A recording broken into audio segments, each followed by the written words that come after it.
And you've been with the EPA for how long? Almost 30 years. And today's meeting is here in LeChee at the chapter house in Arizona. And we're not that far from Navajo Generating Station. That's true. You can see it right over the ridge there.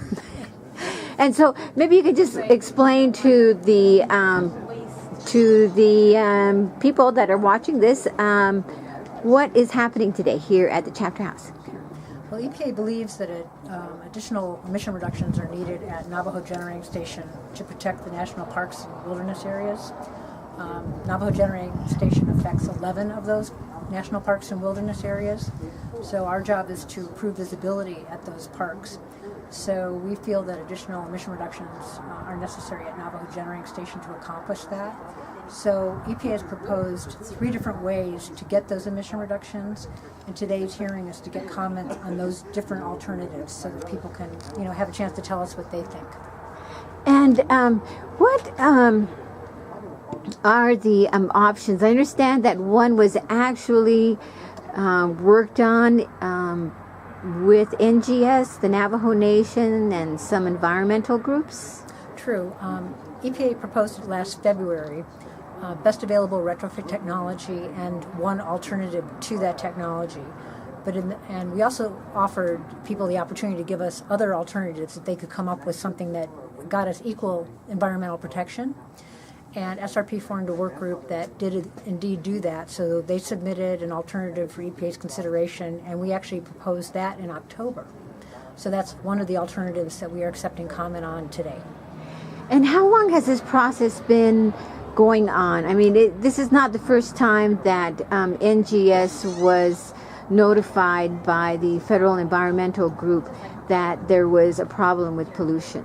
It goes back to the 1980s or?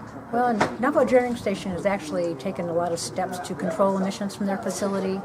They've already put on scrubbers for sulfur dioxide. They have put on hot side electrostatic precipitators for particulate. And now we're also asking them to consider controls for nitrogen oxide. And they have indeed put on low NOx burners. They did that in 2009 to 2011. So they've already taken some steps to reduce nitrogen oxide emissions from the plant. But I mean, how long has NGS been? I mean, the US EPA been working with NGS to get it in compliance, environmentally healthy in a sense? I guess since the 90s.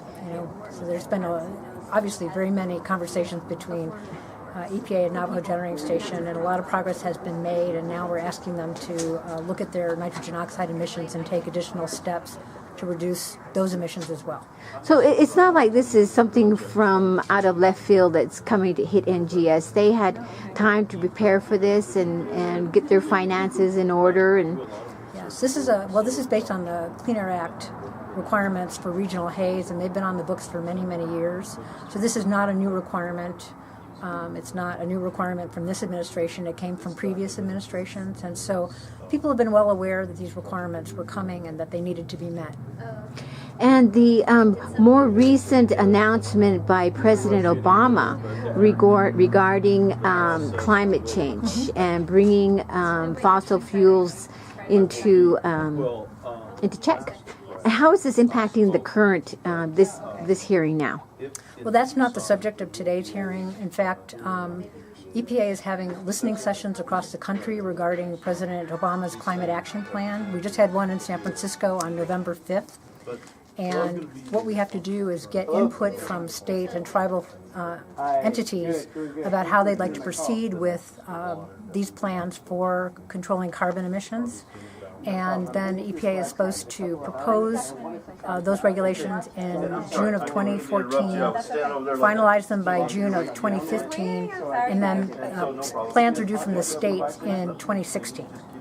Now, we'll be working with the Navajo Nation on how they want to approach the carbon emissions, and we will be having conversations with them and consultation with them about how they would like to address this issue.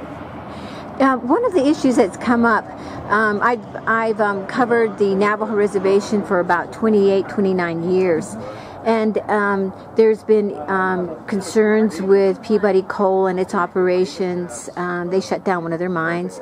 And then the Four Corners power plant, and but one of the concerns that people have is, and this is also something that President Shelley briefly talked about with the miners, which is black lung disease. It was, where are the health studies? And that was the last speaker was talking about data. Where's the data? Well, I know people keep asking EPA to do health studies.